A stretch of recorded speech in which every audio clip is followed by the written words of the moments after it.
ka-wheels, ayan, pull out ngayon tayo ng unit para sa ating made to order client na si number 21. So ayan, ang kanyang unit ay DA64W 4x2 Matic Sporty Edition.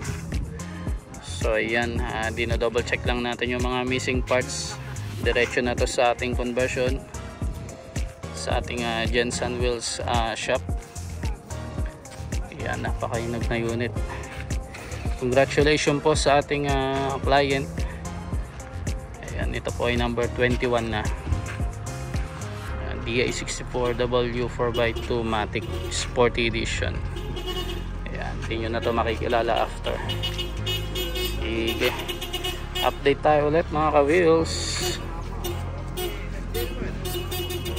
Hello mga ka-wheels, ayan, update naman tayo dito sa number 21. So ayan, ay pasok na natin dito sa conversion shop. Ayan, ready to convert na siya. So ayan, sisimulan na natin itong sa isang kalasin dito sa harap. Ayan, then papalitan natin ng brand new left hand drive power steering rack. Ayan.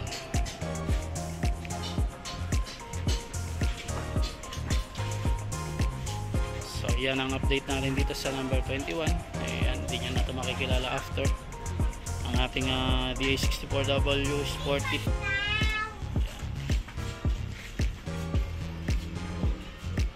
Sige, update tayo ulit. Hello mga ka-wheels, ayan, update ulit tayo dito sa unit ni number 21 kay Badayos. So ayan, nakalas na natin yung mga ibang parts dito sa harap, like yung kanyang radiator and other parts. Then dito rin sa loob nakalas natin yung dashboard. Ayan, oh. So may nakikita kayong mga butas dyan, tatapalan natin yan later on. Then magpipintura tayo dito ng anti-rust para iwas sa kalawang. Ayan.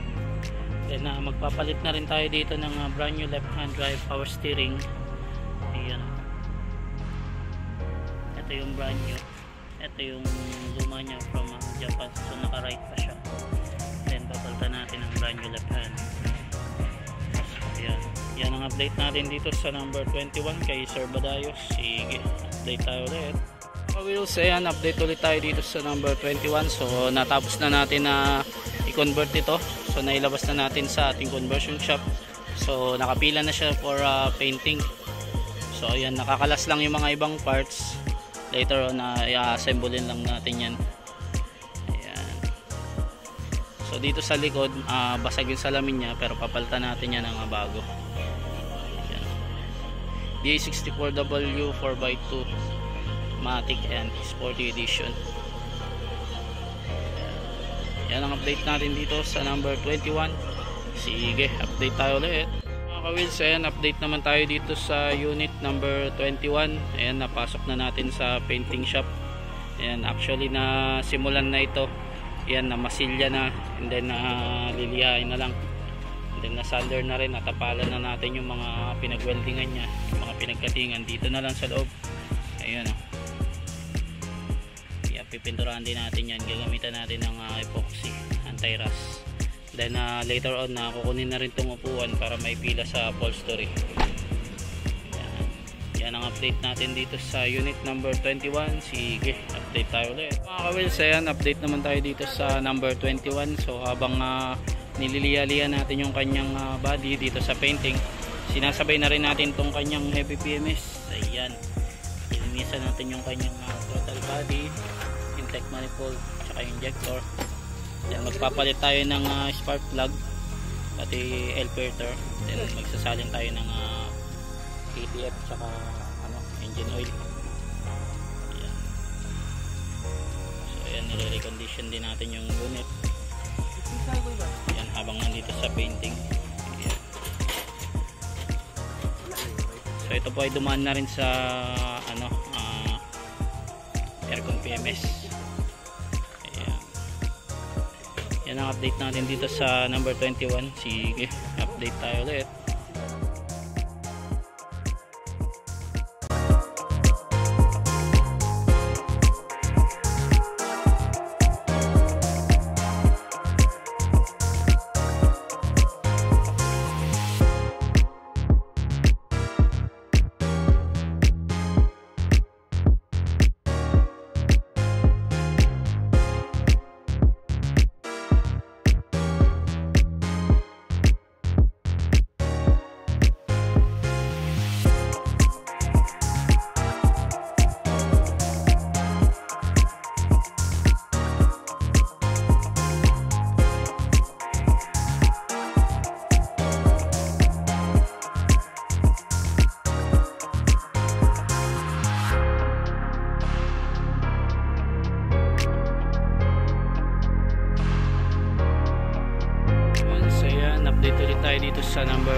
21. So ayan, natapos na nating i-PMS itong kanyang engine.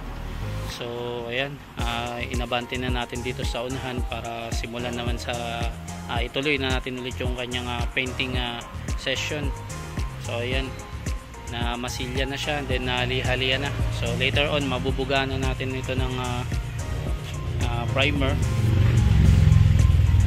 Ayan, bago natin tirahin ng base coat tsaka first coating, and after that magana tayo top coat. Ayan, yan ang pagkakasusunod nyan. Then later on pipinturahan din natin yung loob pati yung dashboard. Yan, ayusin natin yan. So yan ang update natin dito sa number 21. Ayan, sige, update tayo ulit. Wheels, isang magandang umaga sa inyo lahat. So ayan, update ulit tayo dito sa unit number 21. So ayan, tapos na siyang i-base coat. So ang isusunod naman natin dito is first coating.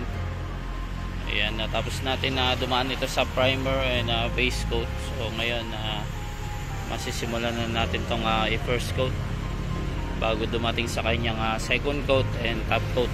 Ayan, and syempre always pipinturahan natin yung loob, yung dashboard, ayan, yung flooring, and yung mga sidings nya. Ayan, yung mga pinag-weldingan. Then syempre yung under chassis, later on tatanggalin natin yung gulong.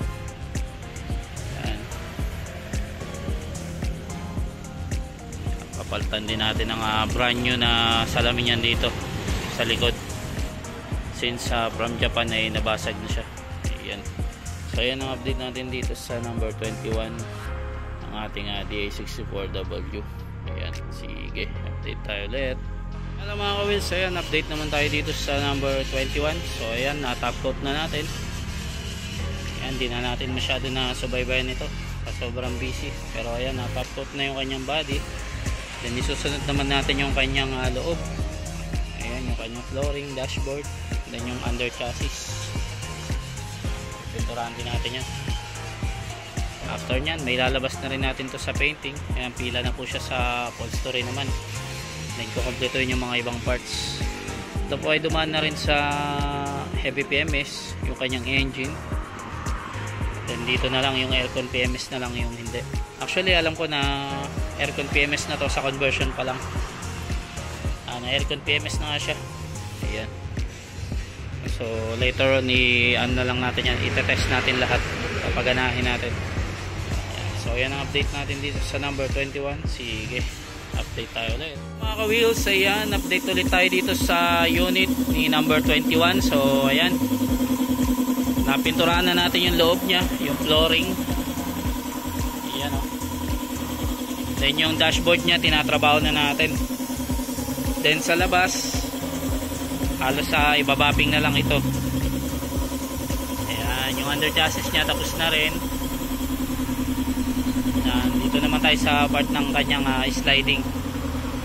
Ayan, yung upholstery na ito nandyan na. So hindi lang natin makabit since ito ay basa pa. Medyo kakapintura pa lang. After natin mag-assemble, makakabit yung dashboard nya, tsaka natin kakabit yung upholstery nya. Ayan, nakaabang lang yan. Ayan. So yan ang update natin dito sa unit number 21. Sige, update tayo ulit. Hello mga ka-wheels, ayan, update naman tayo dito sa number 21. So ayan, nakabit na yung kanyang mugs. Ayan, na-restore na natin. So yan po ay Japan mugs, kinabit natin dito. Then sa kanyang body color, ayan, halos natapos na, ibabuffing na lang to. Yan. Then natapos na rin natin tong kanyang sliding. Ayan. So yung mga parts nya, ayan, tinatrabaho na natin. Yung kanyang dashboard, ayan, tinerno na lang din natin, color blue. So yan ang update natin dito sa number 21. Mag-update ulit kami mga ka-wheels. Hello mga ka-wheels, ayan, update naman tayo dito sa number 21. So ayan, nailabas na natin sa painting shop itong kanyang unit. So assemble time na rin tayo dito. Ayan, so waiting lang tayo sa kanyang upholstery. halos na kompleto na natin sa loob yung pintura niya at sa under chassis. Then nakabit na rin natin tong kanyang Japan mugs. Ayan. So assemble time din tayo dito para sa unit na to. Ayan. Ayan ang update natin dito sa number 21. Sige, update tayo ulit. Hello mga ka-wheels, ayan, update naman tayo dito sa number 21. So ayan, nakabit na natin yung kanyang windshield. So waiting na lang tayo sa kanyang fully tint. So since nandito rin naman yung kanyang mga upuan, ayan, so ikakabit na lang natin yan. Actually nandito yung isa, ayan, nasa bodega yung iba. Nandito na naman yung upuan niya. Bubuoy na lang din natin to. Ayan, then waiting rin tayo sa kanyang salamin dito sa likod. Ayan, so ayan yung dito tayo nagtatagal kasi yung order natin dito. Ayan, sa ating supplier. Ayan, nakabit na rin yung gulong niya. So ayan na lang inaantay natin for completion na rin to. Ayan, so ayan ang update natin dito sa number 21. So mag-update ulit kami. Sige. Hello mga ka-wheels, ayan, update ulit tayo dito sa unit number 21. So ayan, assemble time na tayo. Ayan, para dito sa unit nya. Since habang nag-aantay tayo sa kanyang fully tint tsaka yung salamin dito sa likod, yung basag, ayan, papalitan natin yan. Ayan, so ito muna yung unahin natin, yung pag-assemble sa loob. Ayan, kakabit na natin yung kanyang mga upuan, then maglilinis-linis na tayo. Ayan. And then i-double check na natin yung kanyang mga wiring, yung mga ilaw-ilaw niya, mga bulb kung umiilaw. Ayan. Isa yan sa mga papokusan natin ngayon. Ayan. So sige, mag-update tayo ulit mga ka-wheels. Hello mga ka-wheels, ayan, update naman tayo dito sa number 21. So ayan, yung kanyang body, so hindi pa siya na buffing, so kailangan i-road test muna namin to. Pero yung makina niya nalinisan na. Ayan, medyo nalikabukan lang ulit, pero malinis na siya yung top niya. Then yung accessories niya halos kinakompleto na. Yung windshield niya hindi pa nakabit to. Actually nakabit na. So yung fully tint na lang tsaka yung upholstery, yan i-assemble na natin. Then ang iniintay kasi natin dito yung tint tsaka yung windshield dito sa likod. Ayan, yung back door glass nya. Ayan. So ayan ang update natin dito sa number 21. Ayan. Sige, mag-update ulit tayo mga ka-wheels. Hello mga ka-wheels, ayan, update naman tayo dito sa number 21. So ayan, kinukumpleto na po natin itong kanyang parts sa loob. Ayan, actually nakakabit na yung ibang parts. Ayan, na wiring na rin natin. So malapit na rin ito idaan sa road test. So dito naglilinis-linis na lang tayo. Ayan. Ayan, after road test tsaka natin ipa-final buffing para kumintab na siya. Ayan. So hindi, para isahan na lang siya. Double check tayo ng mga ilaw kung gumagana, kung working. Ayan. So hindi pa pala to na na fully tint. So ayan, naka-schedule siya this week. Ayan, medyo malabo pa yung windshield nya. Clear pa siya. Ayan. So windshield, then road test, ayan, then checking.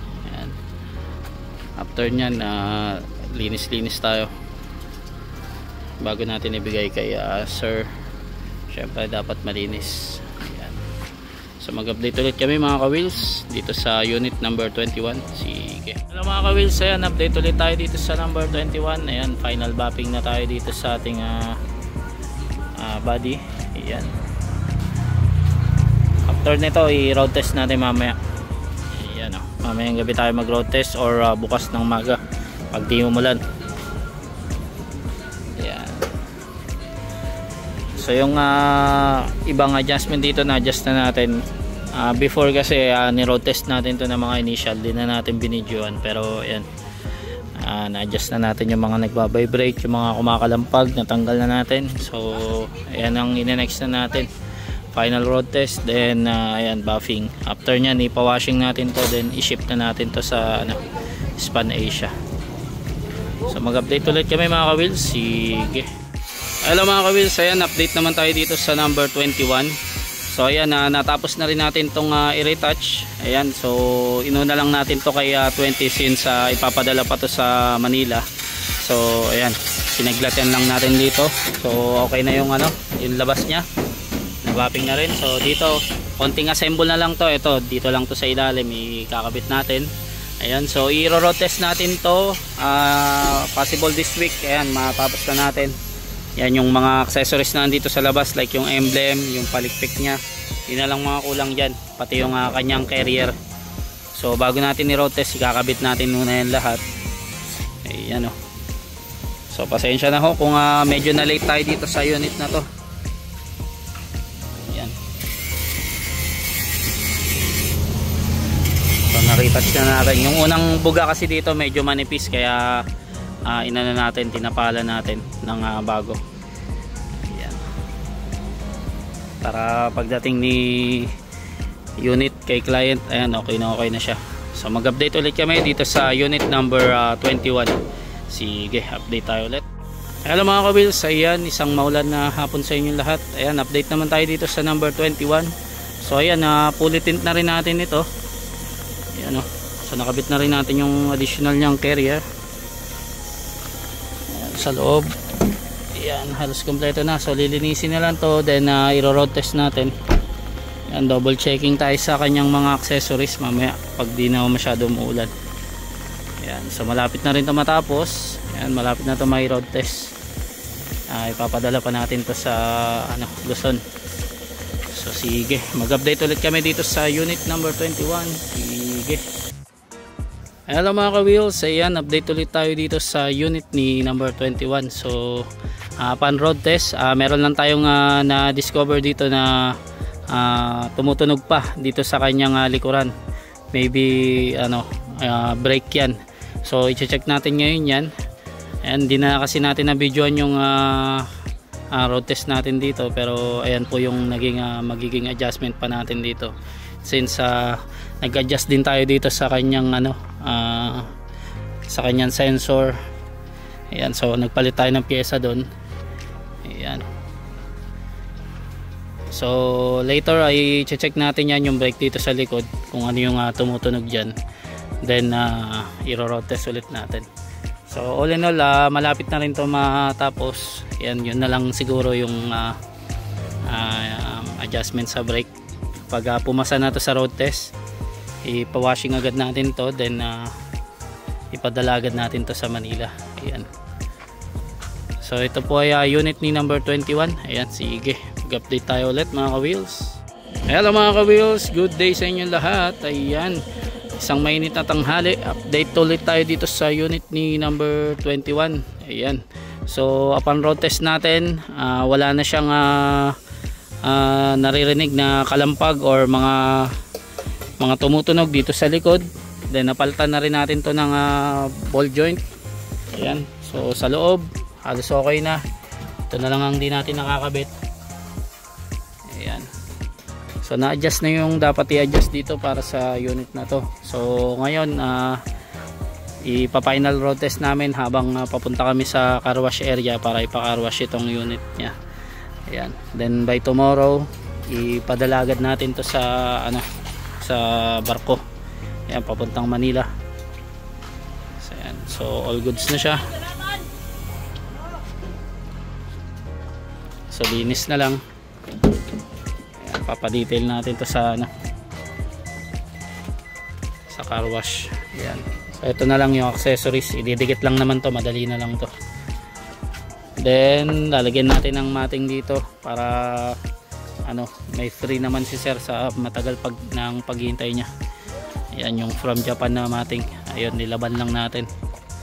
So all in all, halos okay na to. So ipapa-car wash natin ngayon. Ayan, dala na rin ang final road test. Pero halos okay na to, pasado na to sa road test natin. Ayan, so congratulations in advance kay number 21. Ayan na po ang inyong unit. Malapit nyo na pong makuha. Ayan, sige, update tayo ulit. Hello mga ka-wheels, ayan, final road test tayo dito para sa unit ni number 21. So ayan, So upon road test natin last time, marami tayong naging adjustment dito, pero ngayon halos na-adjust na natin. So ngayon pasado na ito sa road test series natin. Ayan, so bali diretso na kami dito sa ating car wash. Ayan, then i-video shoot natin to later. Ayan, congratulations in advance po kay number 21. Ayan, so mag-update ulit kami mga ka-wheels. Sige. Hello mga ka-wheels. Ayan, update ulit tayo dito sa unit ni number 21. So nandito na kami sa car wash area. Ayan, so ipapadetail natin yung loob para maalis yung mga alika-alikabok. Ayan,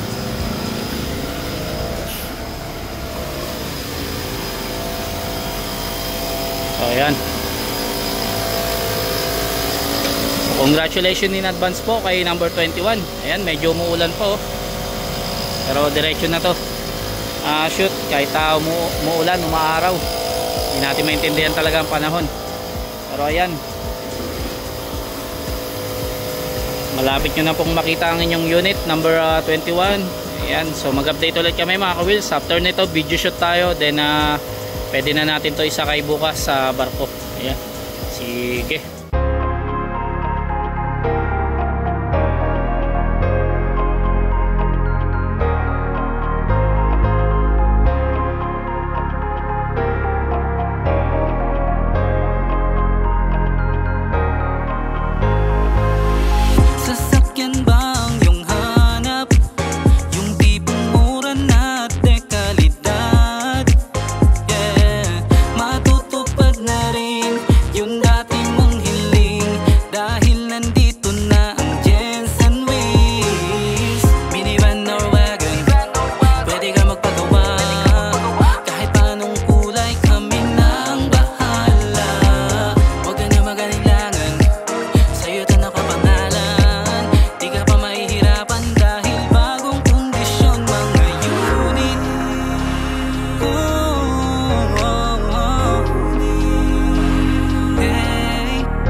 Mga ka-wheels, ayan, ihatid na natin itong unit ni number 21 sa Span Asia. Ayan, so nandito kami sa kabilang service. So ayan yung unit nya. Ayan, si Bossing Jerry yung nagda-drive. Ayan, so papunta kami ngayon ng Span Asia. Ayan, para ihatid tong kanyang unit. Ayan, congratulations in advance po kay number 21. Ayan, kay Sir Badayos. Ayan, DA64W 4x2 Matic. Ayan, Sporty Edition. So mag-update ulit kami mga ka-wheels kapag nandun na kami sa Spanasia. Ayan. So sige.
Hello mga ka-wheels, ayan, nandito na kami sa Spanasia para isakay ang unit ni Sir Badayos number 21. So ayan, congratulations sir, ayan, malapit nyo nang makita ang inyong unit.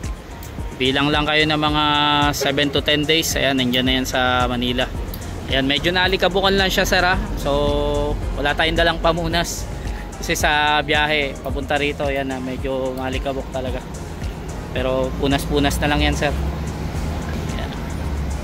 DA64W 4x2 Matic, ayan, Sporty Edition.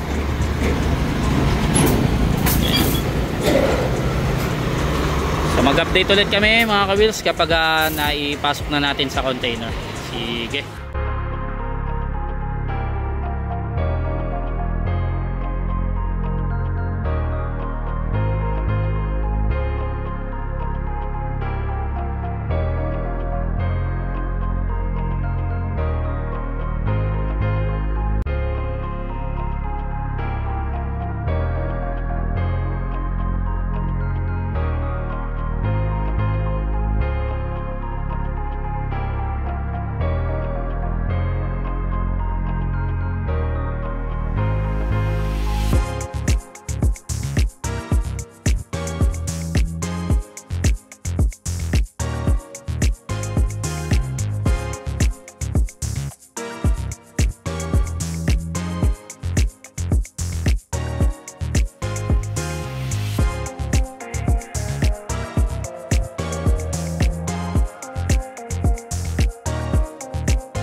Another dito order na naman tayo, pagpunta naman ng Manila ha. So sa lahat ng gusto magpamito order yan ha, you can always contact us at 0898 800 1975 ha. So hanggang sa muli ha, salamat sa patuloy na pagtitiwala sa Jensen Wheels. To God be all the glory. Ten ten ten ten ten ten ten ten ten.